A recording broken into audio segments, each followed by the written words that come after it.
나 전도자는 예루살렘에서 이스라엘 왕이 되어 마음을 다하며 지혜를 써서 하늘 아래에서 행하는 모든 일을 연구하며 살핀즉 이는 괴로운 것이니 하나님이 인생들에게 주사 수고하게 하신 것이라. 내가 해 아래에서 행하는 모든 일을 보았노라. 보라, 모두 다 헛되어 바람을 잡으려는 것이로다. 구부러진 것도 곧게 할 수 없고 모자란 것도 셀 수 없도다. 내가 내 마음속으로 말하여 이르기를 보라, 내가 크게 되고 지혜를 더 많이 얻었으므로 나보다 먼저 예루살렘에 있던 모든 사람들보다 낫다 하였나니 내 마음이 지혜와 지식을 많이 만나 보았음이로다. 내가 다시 지혜를 알고자 하며 미친 것들과 미련한 것들을 알고자 하여 마음을 썼으나 이것도 바람을 잡으려는 것인 줄을 깨달았도다. 지혜가 많으면 번뇌도 많으니 지식을 더하는 자는 근심을 더하느니라. 안녕하십니까, 산정목교회 교우 여러분. 오늘 하루도 말씀으로 시작할 수 있게 해주신 하나님께 감사하면서, 그리고 말씀을 묵상하면서 오늘 하루가 더욱더 풍성하게 여러분들에게 나타나는 귀한 한날이 되기를 소원합니다. 오늘 본문을 여러분들 읽으셨습니다.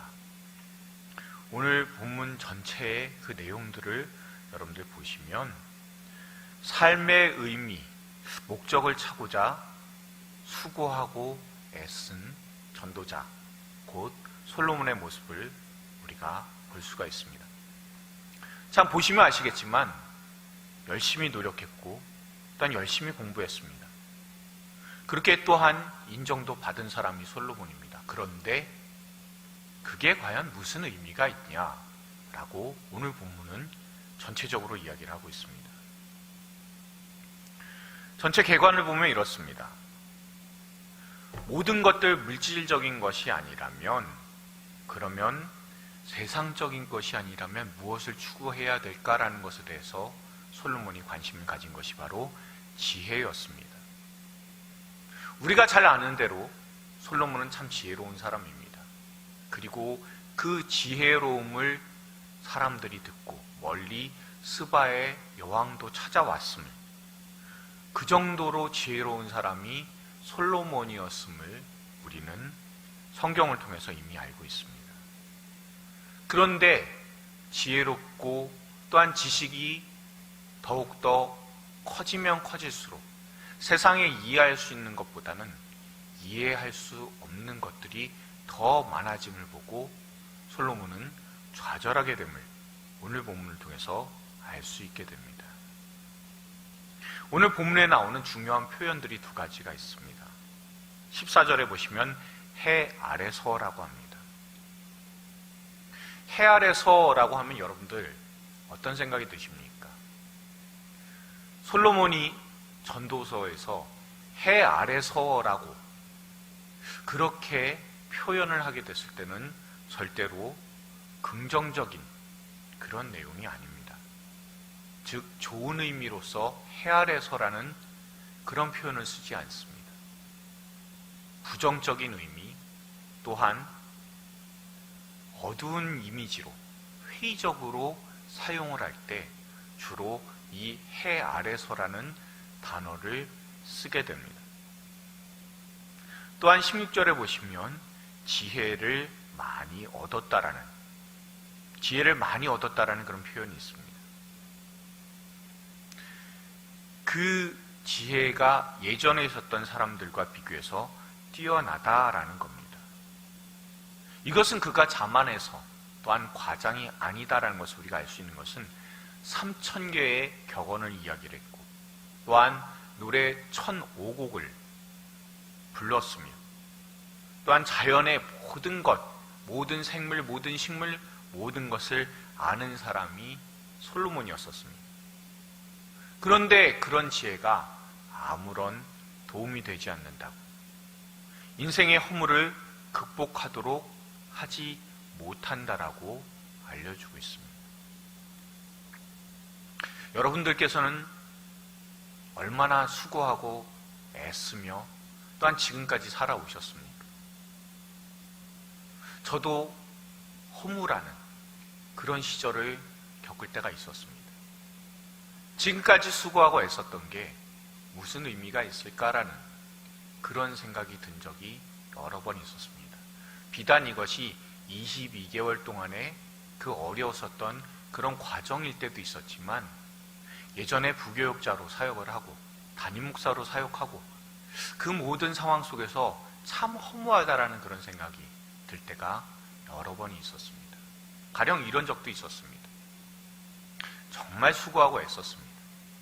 정말 수고하고 애를 쓰면서 한 성도를 위해서 노력을 했습니다.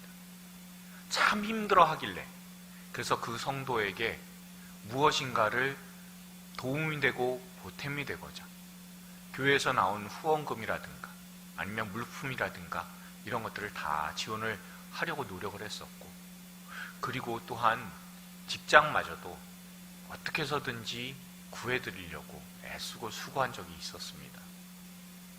그런데 그렇게 구하고 수고했더니 나중에 가서 돌아오는 것은 오해와 또한 그분으로부터 받게 된 그런 모욕적인 언사들이 있었습니다.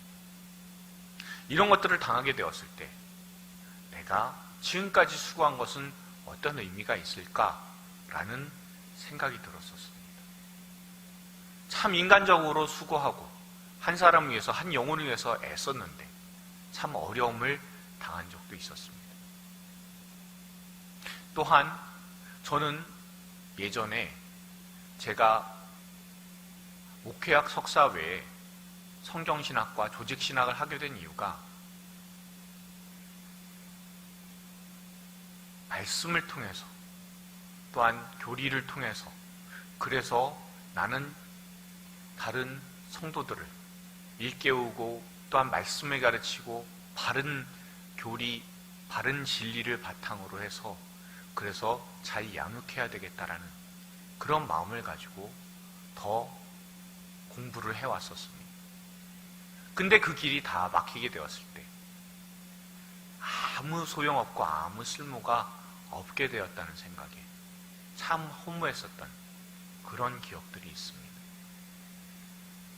우리가 살아가고 있는 이 세상 속에서는요, 참 애쓰고 수고했는데, 그랬는데 아무런 성과를 얻지 못하는 경우가 참 많이 있는 것 같습니다. 그래서 어떤 분들은 그렇게 얘기합니다. 세상에서 10번 중에 3번 성공하면 잘하는 사람이니, 그러니 7번 실패하는 것에 대해서 두려워하지 말고 그 7번 실패하는 것도 잘 실패해야 된다라고 말씀하시는 분들도 있기도 합니다. 내가 노력하고 수고한 것 그대로의 열매를 얻는 것보다는 그 열매를 제대로 맺지 못하고 오히려 실패하는 경우가, 안 되는 경우가 많은 것이 세상이라고 합니다. 우리가 야구에서도요, 10번 중에서 3번 안타 치면 그럼 3할 타자라고 해서 좋은 사람들이라고, 좋은 야구 선수라고 이야기를 합니다. 그렇게 따졌을 때 실패하는 것이 조금 더 많다? 그럼 실패를 통해서 하나님께서는 우리에게, 믿는 우리에게 무엇을 깨닫게 하시는가를 우리가 볼 수 있어야 된다라고 오늘 본문은 이야기를 해주는 것 같습니다.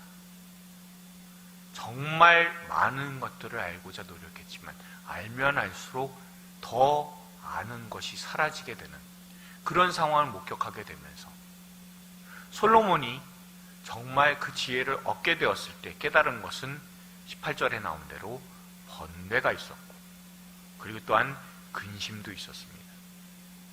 지혜의 결과가 번뇌와 근심으로 나타난다니 얼마나 놀랍습니까? 이 번뇌라고 하는 것은요, 히브리어로 카스라고 합니다.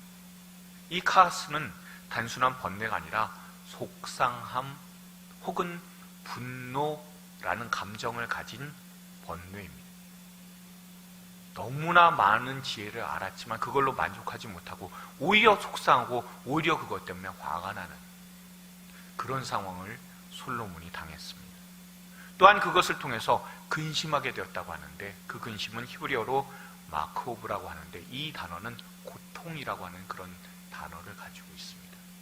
그 단어의 뜻이 고통이라고 한다면 여러분, 지혜를 얻었는데 오히려 고통스럽습니다.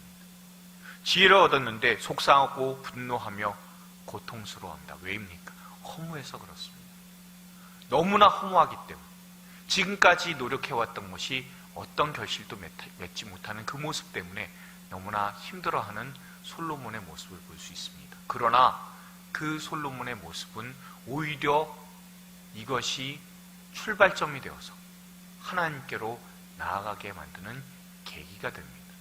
이것을 꼭 잊지 않고 이 허무한 시대에 말씀으로서 이겨나가고 또한 전도서를 묵상하면서 힘을 낼 수 있는 저와 여러분들 다 될 수 있기를 소원합니다. 질문 3가지를 또 하겠습니다. 인생의 헛됨을 극복하기 위해 솔로몬이 추구한 지혜의 결과는 무엇인지 18절에서 확인해 보십시오. 조금 전에 말씀드린데 거기에 해답이 있습니다. 2번째로 하나님이 없는 지혜의 추구가 왜 헛된 것인지 묵상해 보십시오. 3번째로 당신이 오랫동안 만족감을 가져다 줄 것이라고 믿은 하나님의 대체품이 무엇이었는지 여러분의 삶을 뒤돌아보고 그 대체품에 대해서 솔직히 평가해 보십시오. 우리가 허무함 가운데 살아가지만 그것을 이길 수 있는 것은 오로지 하나님께서 주시는 지혜이고 하나님께서 주시는 말씀입니다.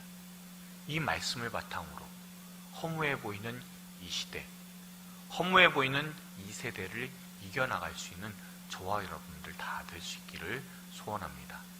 기도하시겠습니다. 주님, 이 세상에 주님을 대신할 것은 아무것도 없습니다. 날 위해 십자가에서 죽으시고 부활하셔서 나를 살리신 놀라운 하나님의 지혜를 늘 기뻐하게 하시고 오늘 하루 사는 동안 내 지혜가 아닌 주님의 지혜로 판단하게 하소서. 늘 우리를 주님의 지혜로 충만케 하여 주시옵소서. 이 땅에 하나님을 아는 지식과 지혜가 넘쳐나게 하여 주시옵소서. 예수님의 이름으로 기도드렸습니다. 아멘.